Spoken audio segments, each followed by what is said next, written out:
Hello, and welcome to another episode of Mr. Boskin Does Some Math.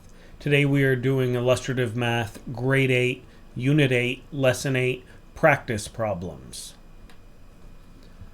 Our first problem says find the exact value of each variable that represents a side length in a triangle. So, starting with this triangle, H, that is a leg. So h squared plus 8 squared has to equal 10 squared. So h squared plus 64 equals 100. Subtract 64 from each side. H squared equals 36. If we take the square root of each side, h is equal to 6.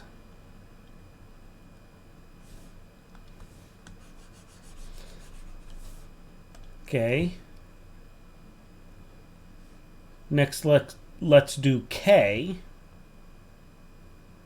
For this one, k and this 6 are both legs, so 6 squared plus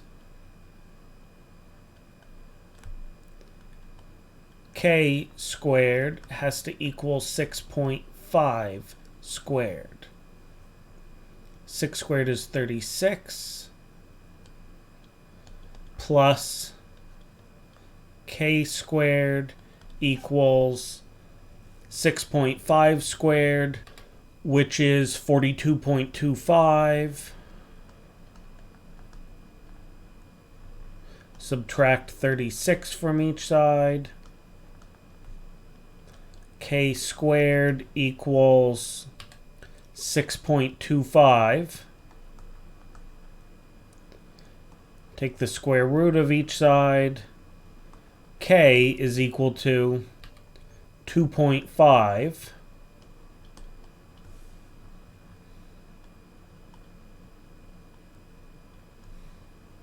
Okay, our next one here.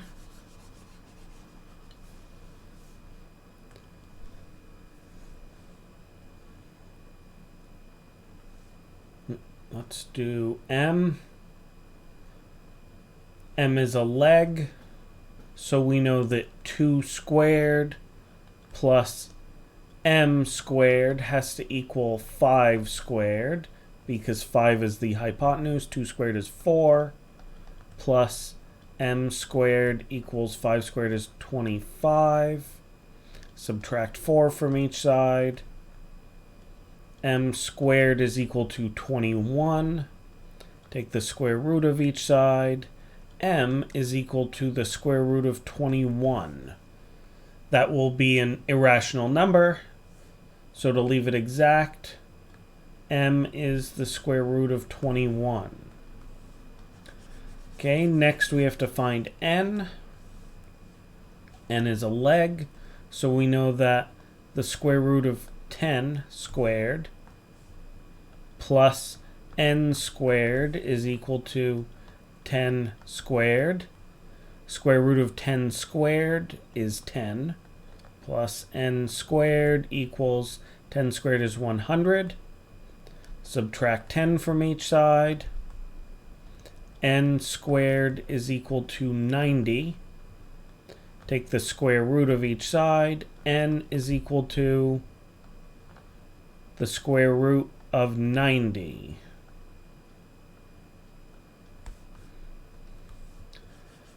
Okay, our last one of these, we have to find P.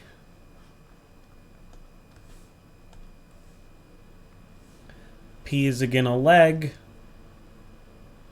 The square root of 68 squared plus P squared equals the square root of 85 squared. Squaring and square roots will cancel, so 68 plus p squared equals 85. Subtract 68 from each side. P squared is equal to 17. Take the square root of each side. P is equal to the square root of 17. Okay, we found the exact value. Remember, it did ask for exact value. So for these three, we have to leave them as the square root. Okay, question number 2. A triangle has side lengths of A, B, and C units. The longest side is a length of C units. Complete each equation to show the 3 relationships among A, B, and C. So we know the Pythagorean theorem is A squared plus B squared equals C squared. So C squared, that's right in here, is equal to A squared plus B squared. To solve this for A squared, we have to get rid of this B squared. How do we get rid of adding B squared? Well, we subtract B squared, which means that A squared is equal to C squared subtract B squared.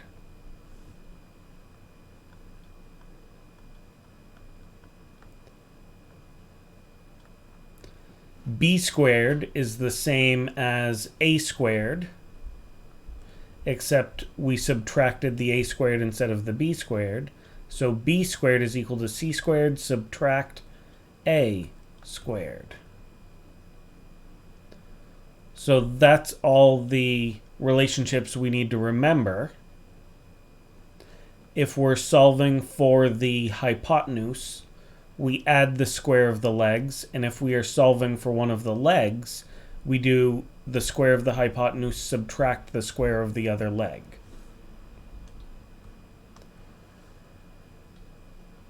What is the exact length of each line segment? L is pretty easy, we just have to count. 1, 2, 3, 4. L has a length of 4 units. M, we can use the triangles we've been using before. But now that we know how to find this, we just have to take these lengths. That's 4 units, that's 2 units. M squared is equal to 4 squared plus 2 squared. So M squared is equal to 16 plus 4. M squared is equal to 20, which means that M is equal to the square root of 20. Q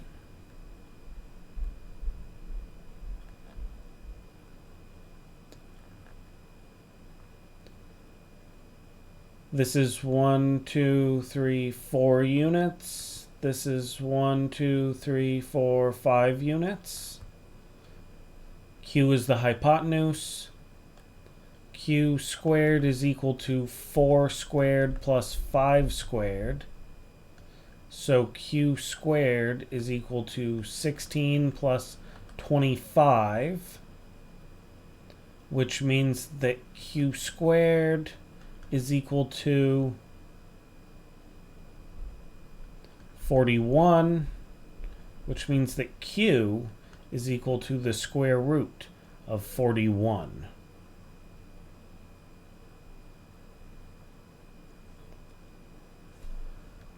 Those are exact lengths.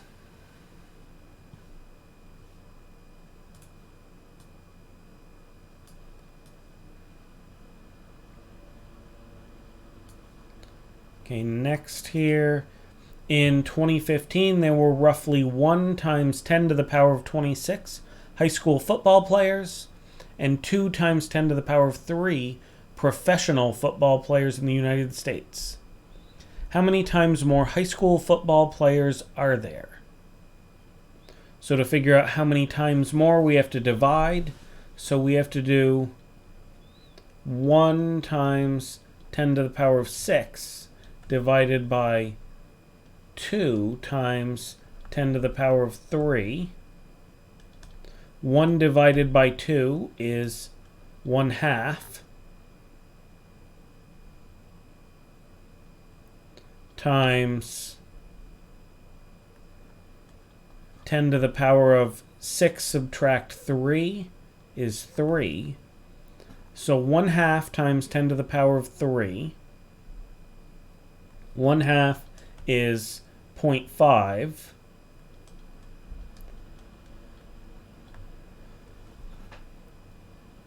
So there are 0.5 times 10 to the power of 3. That's not good scientific notation.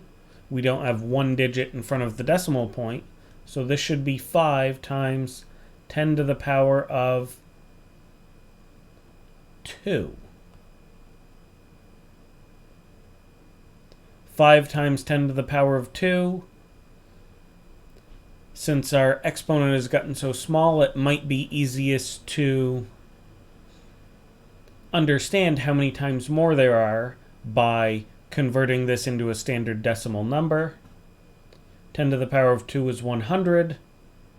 10 times 10 is 100. 5 times 100 is 500. There are 500 times more high school football players than professional football players. Okay, our next question says evaluate 1/2 to the power of 3 is equal to 1 to the power of 3 over 2 to the power of 3. 1 times 1 times 1 is 1. 2 to the power of 3. The 3 looks kind of like a 2. 2 times 2 is 4 times 2 is 8. So 1/2 to the power of 3 is 1/8. 1/2 to the power of -3. Remember, a negative exponent we can get rid of by taking the reciprocal. So that means 2 over 1 to the power of +3. 2 over 1 is 2. 2 to the power of 3. 2 times 2 is 4. Times 2 is 8.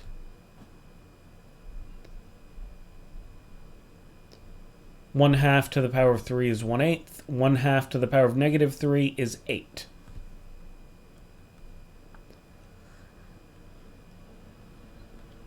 Here is a scatter plot of weight versus age for different Dobermans.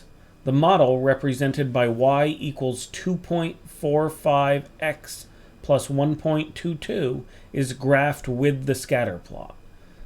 So this model is the line on our graph. Here x represents age in weeks. Y represents the weight in pounds. What does the slope mean in this situation? Well, what's our slope? Our slope is 2.45.